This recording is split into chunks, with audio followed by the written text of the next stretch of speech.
Bonjour à tous et bienvenue dans ce 6h30.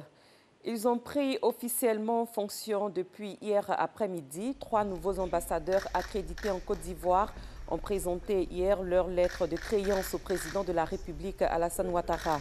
Ce sont les nouveaux ambassadeurs de la France, du Canada et du Nigeria. La première dame Dominique Ouattara a célébré hier les 5 années d'existence du FAFSI, le Fonds d'appui aux femmes de Côte d'Ivoire. Sur 5 ans de mise en œuvre, ce vaste programme de microcrédit a profité à environ 122 000 femmes sur l'ensemble du territoire. Le gouvernement a décidé d'augmenter le capital du FAFSI. Il passe de 8,5 milliards à 10 milliards de francs CFA. Mahama Traoré, Jérôme Kofi Aboulin. Tout est parti de la vision du président Alassane Ouattara pour parler de l'autonomisation des femmes en Côte d'Ivoire. Cette vision, Dominique Ouattara, première dame de Côte d'Ivoire, décide de la réaliser à partir de 2012 avec le soutien financier du gouvernement. Le Fonds d'appui aux femmes de Côte d'Ivoire, FAFSI, ce vaste programme de microcrédit dédié aux femmes, est devenu aujourd'hui un succès à l'ivoirienne, 5 ans après son lancement. On peut alors comprendre l'enthousiasme caractérisant les femmes de Côte d'Ivoire ce vendredi pour la célébration de l'an 5 du FAFSI. Toute chose marquée surtout par l'hommage rendu par voie de témoignage au couple présidentiel, initiateur du FAFSI.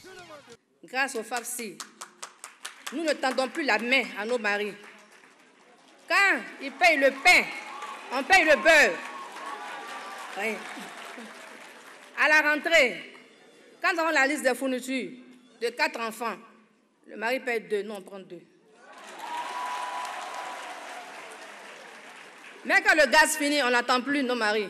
Nous on paye nos gaz. Maman Dominique, tu m'as donné crédit, mais tu m'as formé. Crédit, tu m'as donné là, hier remboursé, mais formation, tu m'as donné là, aujourd'hui, ça reste toujours avec moi. Merci, maman Dominique. Comme ces deux dames, elles sont à ce jour environ 122 000 femmes sur l'ensemble du territoire à avoir bénéficié de microcrédits pour lancer ou étendre des activités génératrices de revenus.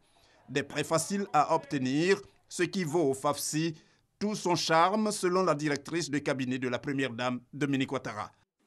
Nos partenaires qui sont là vous demandent de rembourser sur 12 mois.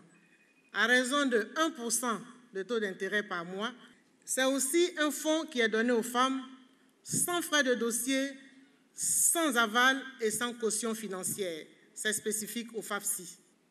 Il y a aussi le fait que le FAFSI est un microcrédit qui est accessible à toutes les femmes de Côte d'Ivoire, sans distinction d'ethnie, sans distinction de parti politique, sans distinction de religion. Les prêts octroyés aux femmes dans le cadre du FAFSI connaissent un taux de remboursement estimé à 95%. En plus d'être solvables, les bénéficiaires du FAFSI sont également indispensables à leur famille, comme l'indique la ministre de la Femme, Maria Toukouné. Il ne fait l'ombre d'aucun doute que les investissements réalisés dans les programmes spécifiques en faveur des femmes peuvent avoir d'importantes répercussions sur le développement de notre société.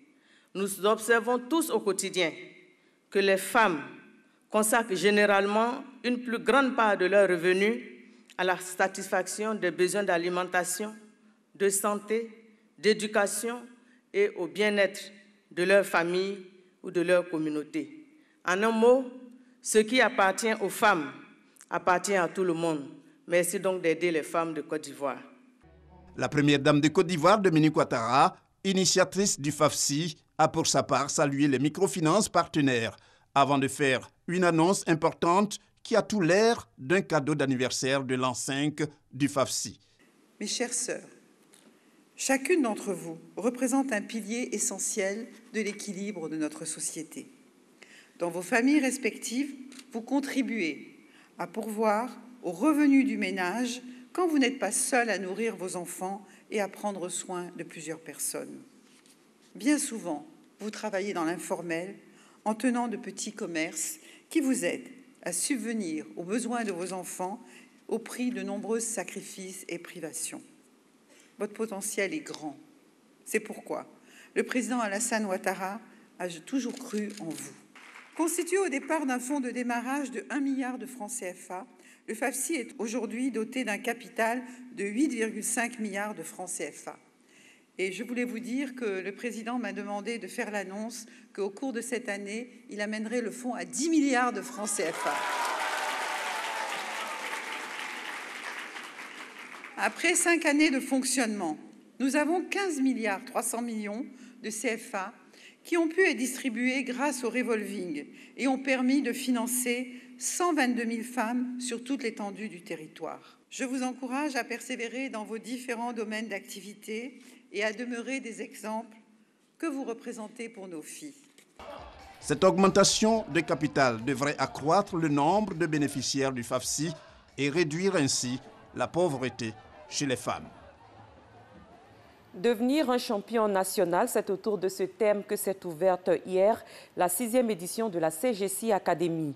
La cérémonie a enregistré la présence du Premier ministre Amadou Gon Coulibaly, qui a estimé que l'événement est une initiative à laquelle adhère le gouvernement qui s'attelle à améliorer le climat des affaires. À présent, je vous amène à découvrir Samuel Sevy, un des lauréats en 2016 de la CGC Academy Business Competition. Ce prix qu'il a remporté grâce à son protège-tasse latex a été un catalyseur dans sa carrière de chef d'entreprise. Aujourd'hui, Samuel Sevy, âgé de 23 ans, collectionne les distinctions avec sa start-up qu'il pilote avec une douzaine de collaborateurs. Jean-Luc Bambou. À seulement 23 ans, Samuel Sevy est déjà une bonne graine d'entrepreneur.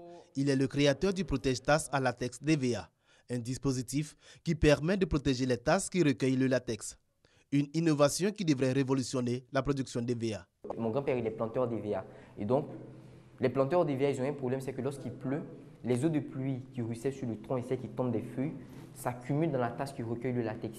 Et ça cause d'énormes pertes de production et ça détériore même la qualité du caoutchouc naturel. Que j'ai réfléchi à créer un dispositif assez simple qu'on devait installer sur l'arbre et ça allait protéger la tasse.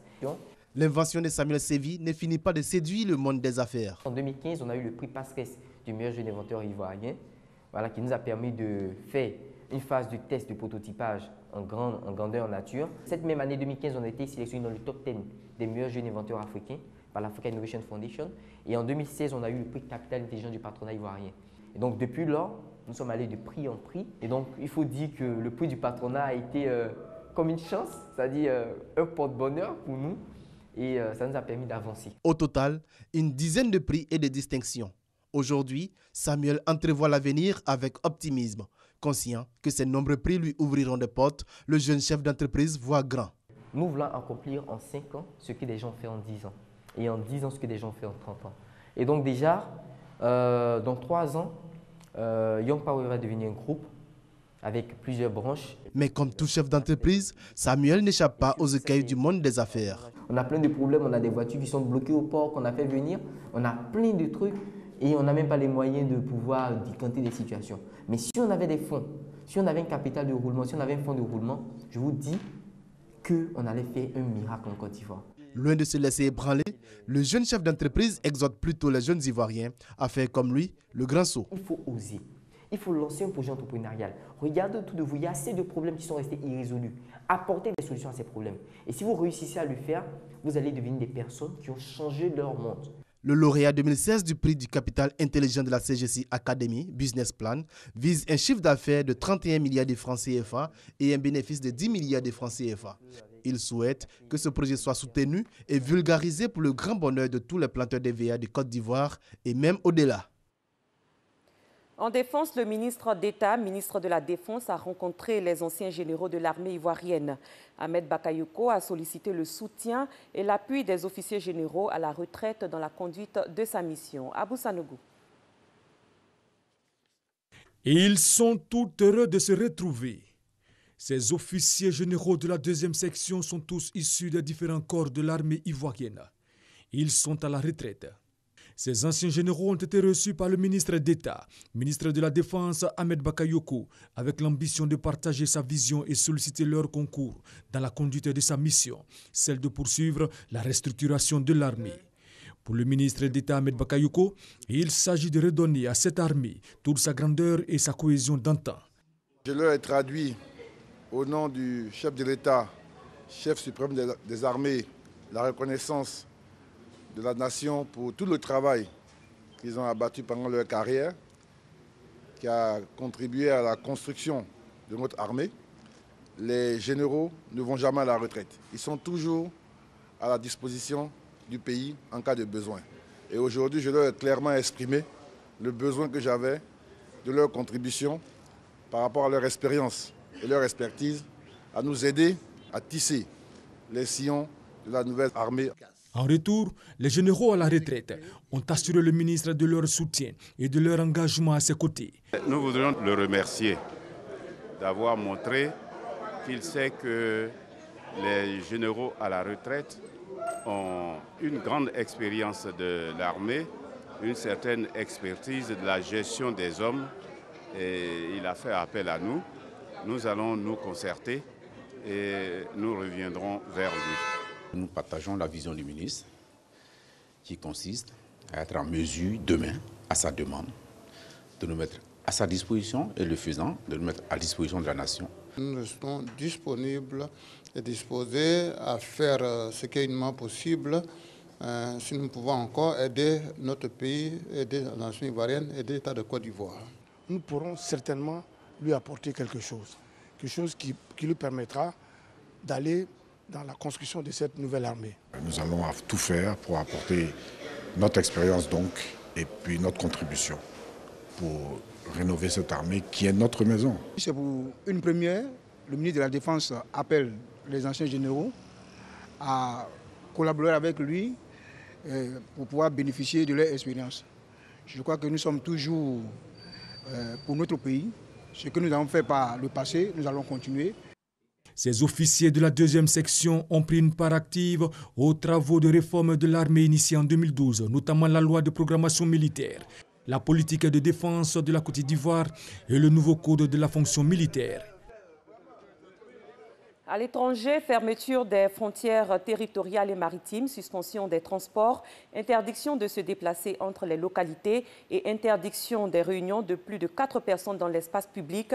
Les autorités du sud-ouest du Cameroun ont annoncé avant-hier dans un communiqué des mesures restrictives à la suite de l'annonce de l'indépendance prévue par les indépendantistes anglophones. Un couvre-feu est déjà en vigueur dans la région anglophone du Nord-Ouest depuis les manifestations du 22 septembre dernier. Plus loin, le secrétaire américain à la santé a démissionné hier.